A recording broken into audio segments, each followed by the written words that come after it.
Hello everybody, welcome back. Today as well we have got you another video. In this video I'll show you how we can download and install OKX Wallet app. But before that, please do make sure to like our video, subscribe our channel, and yes, without any further delay, let's get started. So for that, all you gotta do is open up your particular app store on your mobile phone.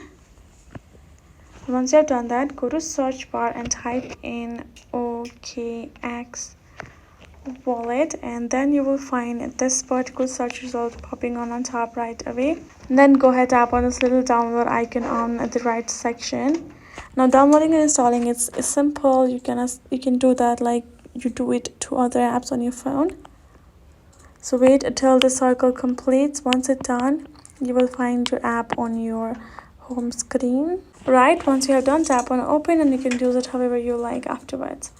So this is how easy it is. Hope this video was helpful to you all. Thank you so much for watching, and I'll see you guys